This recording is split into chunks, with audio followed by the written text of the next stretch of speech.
आज ताजु शरिया सारी दुनिया में उलमा के दरमियान मिस्ल आफताब के चमक रहे थे। क्या बात है। 10 करोड़ कमोबेश लोग उनसे मुरीद, कमोबेश 10 करोड़ लोग। पूरी दुनिया में कोई ऐसा पीर नहीं मिलेगा कि 10 करोड़ लोग एक आदमी से मुरीद हो, कोई नहीं मिलेगा। वो इकलौता पीर है पूरी दुनिया के जो 2 साल पहले इंतकाल फरमाया, और जिनके पास लाखों उलमा जिनसे मुरीद है। एक आलिम हजारों इबादत गुजार पे भारी होता है। फकीहुल वाहिदुन अशद्दु अला शैतान मिन अल्फ आबी।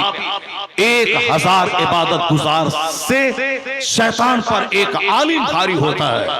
1000 इबादत गुजार एक तरफ एक आलिम रब्बानी। अब जिनके मुरीद लाखों उलमा हो, उनकी इज्जत का अंदाजा कौन लगा सकता है। उनके बारे में मैंने सुना है कि जब वो मिस्र पढ़ने के लिए गए, मिस्र में जहां अल-जामिअतुल अज़हर है, 3 साल वहां रहे। उस 3 साल में उनके वालिद का इंतकाल हो गया इंडिया में, मुफस्सिर आज़म हिंद का, मगर वो वहां से नहीं आए, वहीं रोध होके रहे, अपना पढ़ते रहे। 3 साल के दरमियान बाजू में दरियाए नील है, दरियाए नील जो हिस्टोरिकल नदी, जो इस्लामी तारीखी नदी, जैसे हिंदुस्तान में नॉर्थ में यानी उत्तर भारत में गंगा जमुना है, साउथ में कावेरी है, कृष्णा है, ये नदी है। साउथ में मशहूर नदी कावेरी नदी जो श्रीरंगापट्टनम यानी टीपू सुल्तान का जहां मजार है, जहां उनकी सल्तनत खुदादाद जो सल्तनत थी उसके बाउंड्री वाल फसील के बाजू से जो नदी गुजरी है वो कावेरी नदी।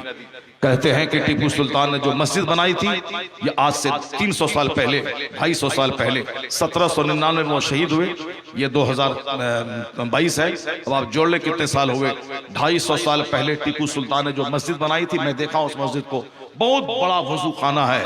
कहते हैं कि इसमें जाड़े के जमाने में एक तरफ गर्म पानी आता था, एक तरफ ठंडा पानी आता था, कोई गीजर विजर कुछ नहीं, कुछ ऐसा सिस्टम बनाया था। सीधे दरियाए कावेरी से पानी आता था, एक तरफ गर्म एक तरफ सर्द पानी आता था। बड़े बड़े अंग्रेज साइंटिस्ट हैरत थे कि 300 साल पहले उस वक्त में कैसी टेक्नोलॉजी उन्होंने इस्तेमाल की थी कि सर्दी के जमाने के लिए गर्म पानी का इंतजाम। वाकई वो दरियाए कावेरी के किनारे है, बहुत मशहूर नदी, कृष्णा नदी बहुत मशहूर है। जिस तरह इधर गंगा जमुना है, वहां कावेरी है। ये हिंदुस्तान की मशहूर नदियां हैं जिसको बहुत सारे लोग मजहबी तौर पर उसका पूजा पाठ करते हैं, बहुत सारे लोग करते हैं। इसी तरह से इस्लामी तारीख में दरियाए दजला जो बगदाद के बीचों बीच जो नदी गुजरी है, अल्हम्दुलिल्लाह उस नदी को भी देखने का शरफ हासिल हुआ। दरियाए दजला जिसके बारे में पढ़ते थे आज 25-40 साल से, जब उसको देखा तो आंखें ठंडी हुई कि दरियाए दजला वो देख रहा हूं, जिस दरियाए दजला में जुनैद बगदादी रज़ी अल्लाह ताला अन्हु का मुसल्ला बिछता था। सारी दुनिया पांव रखे तो मर जाए, लेकिन जो इतना अल्लाह का जिक्र किया, दिल इतना जिंदा हुआ कि नदी पे मुसल्ला बिछा के नमाज पढ़े तो दरिया अपने सीने पे रास्ता दे दे। ये है वो दरियाए दजला। हजारों लाखों वलियों की तारीख उस दरियाए दजला से वाबस्ता है।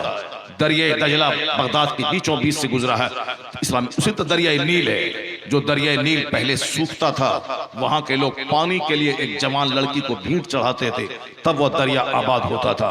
जनाब उमर फारूक के जमाने में अमर इब्न आस जब मिस्र के हाकिम बने, तो लोग आ गए, हुजूर रस्म के मुताबिक एक जवान लड़की को भीड़ चढ़ाना होगा, वरना दरिया सूख गया तो सारा मिस्र बर्बाद हो जाएगा, दाना नहीं पैदा होगा, फसल नहीं पैदा होगी, लोग मर जाएंगे।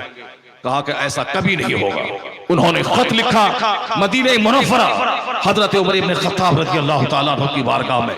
ये गलत रस्म यहाँ चल रही थी, अब क्या किया जाए। उमर फारूक आज़म ने एक खत लिखा दरियाए नील के नाम, दरिया के नाम खत लिखा। जो अल्लाह का हो जाता है सारी खुदाई उनकी हो जाती है, जो अल्लाह का नाम नहीं लेता है उनकी बात बीवी भी नहीं मानती है, उनकी बात बच्चा भी नहीं मानता है, उनकी बात पड़ोसी भी नहीं मानते हैं।